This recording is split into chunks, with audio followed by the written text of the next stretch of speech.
ആ സമയത്തെ ഉമ്മാനെയും വാപ്പാനെയും നമുക്ക് വേണോ എന്ന് ചോദിക്കുന്ന ആ പെണ്ണിന്റെ മനസ്സിനെ എന്തുമായിട്ട് ഉപമിക്കാൻ പറ്റും? പടച്ചോൻ ചോദിക്കുന്ന ഒരു സന്ദർഭം വരുന്ന, അല്ലാഹുവേ നമ്മളോടൊക്കെ സംസാരിക്കുന്ന ഒരു സന്ദർഭം വരുന്ന്. നമുക്കൊക്കെ പടച്ചോനെ കാണാൻ ഭയങ്കര പൂതിയാ. എന്റെ മക്കളിൽ മൂത്തോന് ഇപ്പൊ 6ാം ക്ലാസ് പഠിക്കുന്നവൻ അങ്ങനെയായിരുന്നു. ഇവൻ എപ്പോഴും പറയായിരുന്നു, ഉമ്മ മേഘത്തിന്റെ മുകളിൽ കയറിയ പടച്ചോനെ കാണാൻ പറ്റുമോന്ന്. പൂമ്പാറ്റനെ കാണുമ്പോൾ ചോദിക്കരുത്, ഉമ്മച്ചി പൂമ്പാറ്റനെ പോലെ പാറിപ്പോയാല് പടച്ചോനെ കാണാൻ പറ്റുമോന്ന്. ഇതുപോലെ പടച്ചോനെ കാണാൻ ആഗ്രഹമുള്ളവരാ നമ്മളൊക്കെ അല്ലേ? എന്നാലേ നമുക്കൊക്കെ പടച്ചോനെ കാണാനുള്ള അവസരമായി മേഘത്തുമലും കയറണ്ട, പൂമ്പാറ്റയാവണ്ട. പടച്ചോൻ ചോദിക്കൂ ഇത്രേ, ഞാൻ രോഗിയായപ്പോൾ നീ എന്നെ സന്ദർശിച്ചില്ലല്ലോ, നീ എന്നെ പരിപാലിച്ചില്ലല്ലോ എന്ന്.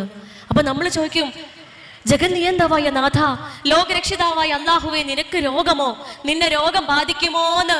അപ്പൊ പടച്ചോൻ ചോദിക്കും, എന്റെ അടിമ, എന്റെ ദാസൻ, എന്റെ അടിമ രോഗിയായില്ലേ, നീ ആ രോഗിയെ സന്ദർശിച്ചിരുന്നുവെങ്കിൽ, നീ ആ രോഗിയെ പരിപാലിച്ചിരുന്നുവെങ്കിൽ ആ രോഗിയിൽ നിനക്ക് എന്നെ കാണാമായിരുന്നു എന്ന്.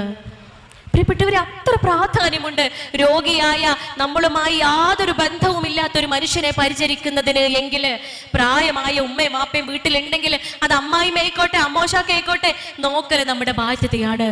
അതുകൊണ്ട് ഇക്വാലിറ്റി കാണിക്കുക. മരുമകളല്ല പ്രിയപ്പെട്ടവരെ, മറുമകൾ എന്നാണ്. മകളുടെ മറുഭാഗമാണ് മറുമകൾ. അതുകൊണ്ട് മകളെ എങ്ങനെയാണോ ഞാൻ സ്നേഹിക്കുന്നത്, അതുപോലെ മരുമകളെയും എന്നിൽ വിശ്വാസം അർപ്പിച്ചുകൊണ്ട് എല്ലാം ഉപേക്ഷിച്ച് ശരണം തേടി വന്നവളാണ് എൻ്റെ മകൾ, എൻ്റെ മരുമകൾ.